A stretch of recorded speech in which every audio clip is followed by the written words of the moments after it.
राजधानी गौरीनगर लेन 5 रे चांचल्य बांधवी को हत्या कले बांधवी लिंगराज थाना पुलिस अभियुक्त युवती को पचराउचरा करने पर गिरफ करिछि।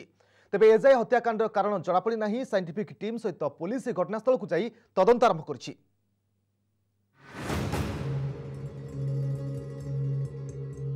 बंधु साजिला बैरी बांधवी तंटी काटी नृशंस हत्या।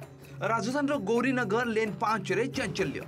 मृत युवती जनक हेले बालेश्वर बस्ता अंचल अलकानंद दास। हत्या अभियोग में अमीषा मित्र को गिरफ करिछि लिंगराज थाना पुलिस। उभय दीर्घ वर्ष है एकाठी रोते। 2 दिन तले उभय मध्य कौन कारण बचसा होता। घर मालिक बुझासुझा पर यार समाधान होता। हेले शनिवार राति में पुणी कौन कारण को नहीं उभय मध्य बचसा होता। एथिर अमीषा क्रोधान्वित होई अलका तंटी काटी हत्या करितबा पुलिस आगे स्वीकार करिछि।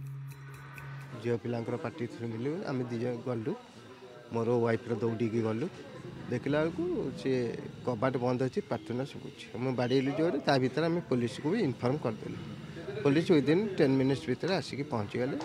तापर आम देखला कबाट खोलला जिते से से सब कम तार सार दे। पुलिस आगे से निजे मानिला आम दीज बाड़िया बाड़ी में तार छुरी आघात कर आगुरी भी पार्टनर होता 2-3 थर से घरे भी पीसी को भी कहला रूममेट सागर झगड़ा होती रागिक से घर को पलि आसी इनसीडेंट होती झगड़ा होती कौन होती आम पीसी को शुणा कथा जे से केतला रागिक घर को पलि आसे कौन गंडगोल व्हाटएवर इट इज जो ब्रुटालिटी मर्डर होती से दंड पाइबा दरकार उपयुक्त शास्ति होगा दरकार।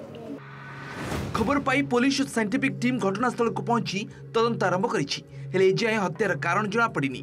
दीर्घ वर्ष धरी उभय एकाठी रोते कौन पाई अमीषा अलका को हत्या कला ता समस्त को चकित करिछि। पुलिस सूचना अनुसार मृत अलका विवाह पाई परिवार पक्षरु बर खोजा चलीथिला।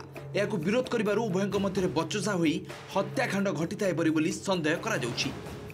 लिंगराज थाना रे गोटे 302 रे मर्डर केस रेजिस्टर होती डिसीजन भौणी कंप्लेंट बेसिस रे एवं तांको पचरा उचरा कराउछि मोटिव ऑफ द क्राइम कौन से जानिया परिवार वर्ग कहउछन्ति जे तांकर बाहागर ठीक हेतला एवं से घर को जेबाकू चाहुथिले एवं तापरे गोटे इश्यू को लेकर समान भीतर झगड़ा हेतला एवं ए incident हेतला।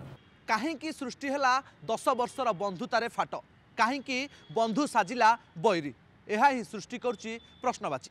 Bhubaneswar camera person Rohan का अतुल्य बाउत ओटीवी।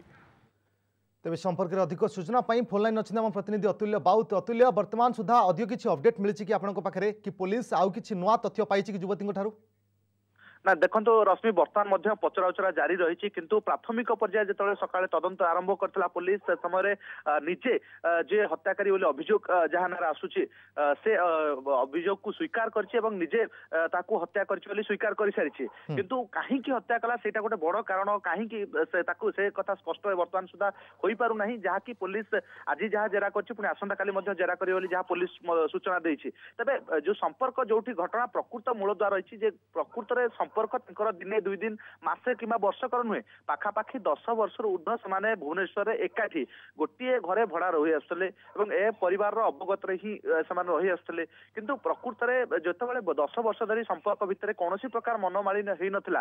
तेरे जेबे मासे तलू जो अनिशा मित्र जी हत्याकारी और अंपटे जे अलका नंदा रही अलका नंदा परिवार लोक मैंने जो बाहागर खोजाखोजी करुले जो खबर अनिशा मित्र पाखे पहुंची से बाहागर परठारु तांको भितरे मनोमालिन्य आरंभ होइतला। जेबेठू अलकानंदांकर बाहागर खोजाखोजी चलता सेबेठारु सी प्रतिक्रियाशील हो उठिले अनिशा एवं तापर ही 2 जन मध्य मनोमालिन्य हो आसला। ए कथा निजे अलकानंदा निज घर परिवार लोक संपर्क कहते बारंबार झगड़ा होउछि एवं से जेतबेले झगड़ा अधिक उग्र रूप निये से घर को चली आसंती किंतु तापर मध्य जेतबेले गतकाली राति रे ही एभली घटना घटला से घटना पूर्वर कहानी होउछि या जे तांको परिवार लोक आज तांको डाकिथिले घर को एवं तांको घर को गला परे बाहागर जोंठी लागिथिला ता फाइनल होता किंतु ता पूर्व गतकाली राति एभली एक बड़ घटना घटी जा निहाती भाव बर्तमान चांचल्य सारा राजधानी खेल किंतु कहीं घटिला एवं एते बड़ घनिष्ठ बंधुता कहीं भांगिला एवं कौन कारण। राजधानी गौरीनगर लेन 5 रे चांचल्य घटी सूचना मिली जड़े बांधवी निज बांधवी को तंटी काटी छुरी रे तंटी काटी हत्या करिसेंती जहाँ वर्तमान सूचना एवं गिरफ युवती जनक निज दोष स्वीकार कर। बहुत बहुत धन्यवाद अतुल्य बाउत आमको अधिक सूचना दौले।